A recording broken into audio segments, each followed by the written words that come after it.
कि पिछले जन्म में तुम्हारे किस रिश्तेदार ने तुम्हारे लिए कितना विलाप किया। 10वां अध्याय विभूति योग। 7 से लेकर 9वें अध्याय तक विज्ञान सहित ज्ञान का जो वर्णन किया है वह बहुत गंभीर होने से फिर से उस विषय को स्पष्ट रूप से समझाने के लिए इस अध्याय का अब आरंभ करते हैं। यहाँ पर पहले श्लोक में भगवान पूर्वोक्त विषय का फिर से वर्णन करने की प्रतिज्ञा करते हैं। श्री भगवान बोले हैं, महाबाहो, फिर भी मेरे परम रहस्य और प्रभावयुक्त वचन को सुन, जिसे मैं तुझ अतिशय प्रेम रखने वाले के लिए हित की इच्छा से कहूँगा। मेरी उत्पत्ति को अर्थात लीला से प्रकट होने को न देवता लोग जानते हैं और न महर्षिजन ही जानते हैं, क्योंकि मैं सब प्रकार से देवताओं का और महर्षियों का भी आदिकरण हूँ। जो मुझको अजन्मा अर्थात वास्तव में जन्मरहित, अनादि और लोकों का महान ईश्वर तत्व से जानता है, वह मनुष्यों में ज्ञानवान पुरुष संपूर्ण पापों से मुक्त हो जाता है। निश्चय करने की शक्ति, यथार्थ ज्ञान, असम्मूढ़ता, क्षमा, सत्य, इंद्रियों का वश में करना, मन का निग्रह तथा सुखरुख, उत्पत्ति प्रलय और भय तथा अहिंसा, समता, संतोष, तप, दान, कीर्ति और अपकीर्ति, ऐसे ये प्राणियों के नाना प्रकार के भाव मुझसे ही होते हैं। 7 महर्षिजन, 4 उनसे भी पूर्व में होने वाले सनकादि तथा स्वयंभुव आदि 14 मनु, ये मुझ में भाव वाले सब के सब मेरे संकल्प से उत्पन्न हुए हैं, जिनकी संसार में यह संपूर्ण प्रजा है। जो पुरुष मेरी इस परमेश्वर्य रूप विभूति को और योग शक्ति को तत्व से जानता है, वह निश्चल भक्ति योग से युक्त हो जाता है, इसमें कुछ भी संशय नहीं है। मैं वासुदेव ही संपूर्ण जगत की उत्पत्ति का कारण हूँ और मुझसे ही सब जगत चेष्टा करता है। इस प्रकार समझकर श्रद्धा और भक्ति से युक्त बुद्धिमान भक्तजन मुझ परमेश्वर को ही निरंतर भजते हैं। निरंतर मुझ में मन लगाने वाले और मुझ में ही प्राणों को अर्पण करने वाले भक्तजन मेरी भक्ति की चर्चा के द्वारा आपस में मेरे प्रभाव को जानते हुए तथा गुण और प्रभाव सहित मेरा कथन करते हुए ही निरंतर संतुष्ट होते हैं और मुझ वासुदेव में ही निरंतर रमण करते हैं।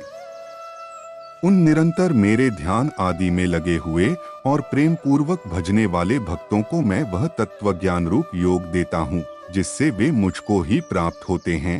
हे अर्जुन, उनके ऊपर अनुग्रह करने के लिए उनके अंतःकरण में स्थित हुआ। कि वो कौन थे? बस जिस तरह तुम अपने पिछले जन्म को भूल गए हो, उसी तरह तुम अपने इस जन्म को भी भूल जाओगे।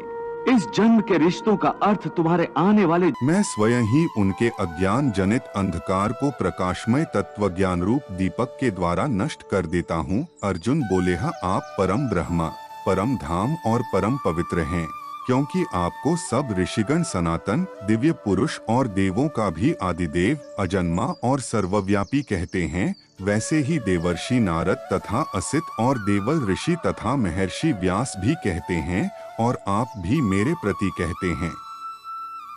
हे केशव, जो कुछ भी मेरे प्रति आप कहते हैं, इस सब को मैं सत्य मानता हूँ। हे भगवान, आपके लीलामय स्वरूप को न तो दानव जानते हैं और न देवता ही। हे भूतों को उत्पन्न करने वाले, हे भूतों के ईश्वर, हे देवों के देव, हे जगत के स्वामी, हे पुरुषोत्तम, आप स्वयं ही अपने से अपने को जानते हैं। इसलिए आप ही उन अपनी दिव्य विभूतियों को संपूर्णता से कहने में समर्थ हैं, जिन विभूतियों के द्वारा आप इन सब लोकों को व्याप्त करके स्थित हैं। हे योगेश्वर, मैं किस प्रकार निरंतर चिंतन करता हुआ आपको जानूं, और हे भगवान, आप किन किन भावों से मेरे द्वारा चिंतन करने योग्य हैं। हे जनार्दन, अपनी योग शक्ति को और विभूति को फिर भी विस्तार पूर्वक कहिए, क्योंकि आपके अमृतमय वचनों को सुनते हुए मेरी तृप्ति नहीं होती, अर्थात सुनने की उत्कंठा बनी ही रहती है। श्री भगवान बोले हैं, हे कुरुश्रेष्ठ, अब मैं जो मेरी विभूतियां हैं उनको तेरे लिए प्रधानता से कहूँगा, क्योंकि मेरे विस्तार का अंत नहीं है। हे अर्जुन, मैं सब भूतों के हृदय में स्थित सबका आत्मा हूँ तथा संपूर्ण भूतों का आदि, मध्य और अंत भी मैं ही हूँ। मैं अदिति के 12 पुत्रों में विष्णु और ज्योतियों में किरणों वाला सूर्य हूँ तथा 49 वायु देवताओं का तेज और नक्षत्रों का अधिपति चंद्रमा हूँ। मैं वेदों में सामवेद हूँ, देवों में इंद्र हूँ, इंद्रियों में मन हूँ और भूत प्राणियों की चेतना अर्थात जीवन शक्ति हूँ। मैं एकादश रुद्रों में शंकर हूँ और यक्ष तथा राक्षसों में धन का स्वामी कुबेर हूँ। मैं 8 वसुओं में अग्नि हूँ और शिखर वाले पर्वतों में सुमेरु पर्वत हूँ। पुरोहितों में मुखिया बृहस्पति मुझको जान है पार्थ। मैं सेनापतियों में स्कंद और जलाशयों में समुद्र हूँ। मैं महर्षियों में भृगु और शब्दों में एक अक्षर अर्थात ओंकार हूँ। सब प्रकार के यज्ञों में जपयज्ञ और स्थिर रहने वालों में हिमालय पर्वत हूँ। मैं सब वृक्षों में पीपल का वृक्ष, देवर्षियों में नारद मुनि, गंधर्वों में चित्ररथ और सिद्धों में कपिल मुनि हूँ। घोड़ों में अमृत के साथ उत्पन्न होने वाला उच्चैःश्रवा नामक घोड़ा, श्रेष्ठ हाथियों में ऐरावत नामक हाथी और मनुष्यों में राजा मुझको जान। मैं शस्त्रों में वज्र और गौओं में कामधेनु हूँ। शास्त्रोक्त रीति से संतान की उत्पत्ति का हेतु कामदेव हूँ और सर्पों में सर्पराज वासुकी हूँ। मैं नागों में शेषनाग और जलचरों का अधिपति वरुण देवता हूँ और पिंजरों में अर्यमा नामक पितर तथा शासन करने वालों में यमराज मैं हूँ। मैं दैत्यों में प्रहलाद और गणना करने वालों का समय हूँ तथा पशुओं में मृगराज सिंह और पक्षियों में मैं गरुड़ हूँ। मैं पवित्र करने वालों में वायु और शस्त्रधारियों में श्री राम हूँ तथा मछलियों में मगर हूँ और नदियों में श्री भागीरथी। हो सकता है पिछले जन्म में वो तुम्हारा पिता रहा हो या आने वाले जन्म में तुम्हारा महाशत्रु बन जाए। गंगा जी हूँ।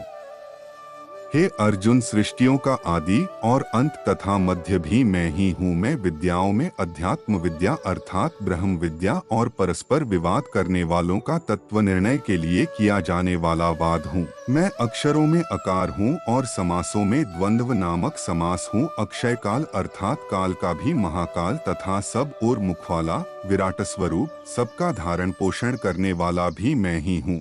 मैं सबका नाश करने वाला, मृत्यु और उत्पन्न होने वालों का उत्पत्ति हेतु हूँ तथा स्त्रियों में कीर्ति, श्री, वाक, स्मृति, मेधा, धृति और क्षमा हूँ तथा गायन करने योग्य श्रुतियों में मैं बृहद साम और छंदों में गायत्री छंद हूँ तथा महीनों में मार्गशीर्ष और ऋतुओं में वसंत मैं हूँ। मैं छल करने वालों में जुआ और प्रभावशाली पुरुषों का प्रभा हूँ। मैं जीतने वालों का विजय हूँ, निश्चय करने वालों का निश्चय और सात्विक पुरुषों का सात्विक भाव हूँ।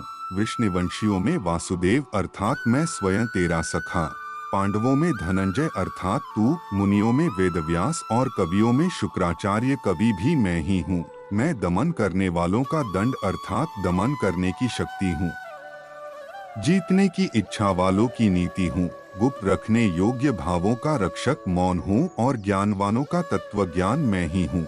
और हे अर्जुन, जो सब भूतों की उत्पत्ति का कारण है वह भी मैं ही हूँ, क्योंकि ऐसा चर और अचर कोई भी भूत नहीं है जो मुझसे रहित हो। हे परंतप, मेरी दिव्य विभूतियों का अंत नहीं है। मैंने अपनी विभूतियों का यह विस्तार तो तेरे लिए एक देश से अर्थात संक्षेप से कहा है। जो भी विभूतियुक्त अर्थात ऐश्वर्ययुक्त, कांतियुक्त और शक्तियुक्त वस्तु है, उसको तू मेरे तेज के अंश की ही अभिव्यक्ति जान। अथवा हे अर्जुन, इस बहुत जानने से तेरा क्या प्रयोजन है? मैं इस संपूर्ण जगत को अपनी योग शक्ति के एक अंश मात्र से धारण करके स्थित हूँ। इस प्रकार उपनिषद, ब्रह्म विद्या तथा योग शास्त्र रूप श्रीमद् भगवद गीता के श्री कृष्ण अर्जुन संवाद में विभूति योग नामक 10वां अध्याय संपूर्ण हुआ।